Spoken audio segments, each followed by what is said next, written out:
Let's talk about the Cold Steel American Lawman. So the Cold Steel American Lawman right now is a G10 handled triad lock knife with S35 VN that retails for around $80. Now that S35 VN blade is a drop point. It's a broad blade and it has a very high hollow grind. It needs that high hollow grind to compensate for the relative thickness of that blade. Now this blade is going to be the same thickness as your Cold Steel Large Voyager, and that's a large knife.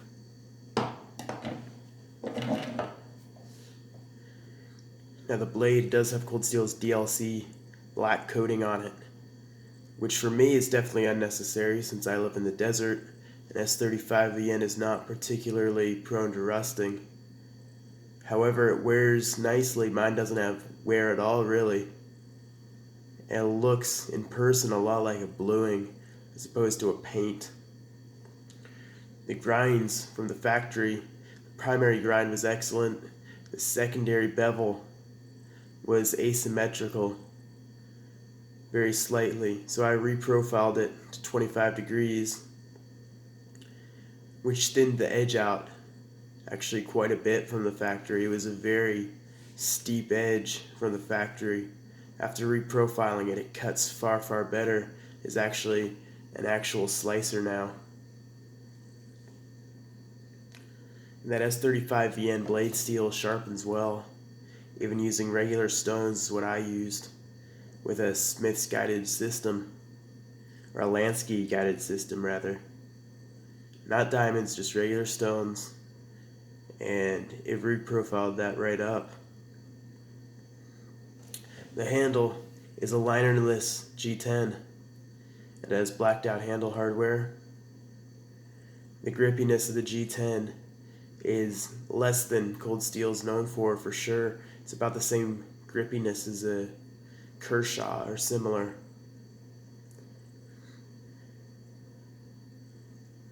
There is very little flex in those handle scales. I can't tell any in use. And the pocket clip is a blacked out Cold Steel pocket clip affair that we know. It comes with two pocket clips, as you can see. There's the hardware for mounting on the other side as well. It's an okay pocket clip. Since the G10 is not too grippy, it does slide in and out of the pocket just fine. And overall, it contributes to the real slimness of this package. Let's compare it to a Cold Steel Large Voyager, which is admittedly a large knife. I think we can see quite a lot of difference right there.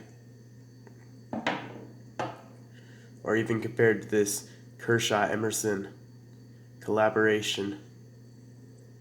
Now, of course, it's a wide knife, or rather a very tall knife, but that total slimness really does make it a joy to carry.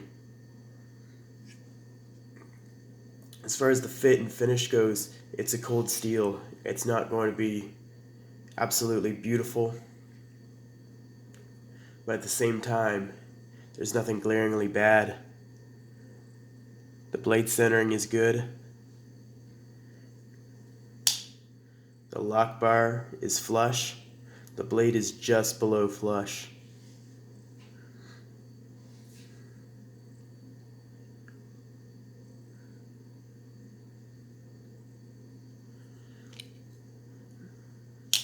But it's not going to wow you.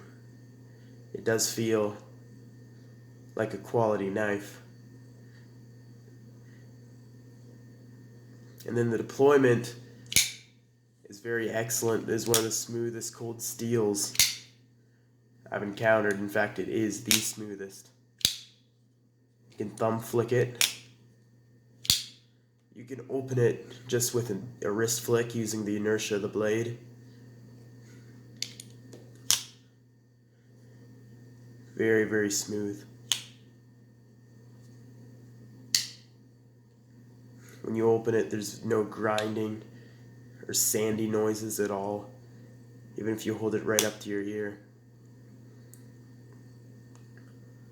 And I have not taken it apart or lubricated it at all. This is from the factory, is the smoothness. It dropped free from the factory. So very, very smooth, especially for cold steel. They have a reputation for not always being the smoothest knives. And of course, even with that deployment, the lockup is perfect with that triad lock. It's absolutely rock solid, up and down, and even side to side. Absolutely no play. As I understand, there's phosphor bronze washers in there which contribute to the smoothness while maintaining a very firm lockup. Ergonomically, the blade is very decent. The saber grip is clearly what it's made for. Choked up is good. Not quite as good as choked back, but it does offer a huge amount of control since you're right up on that edge.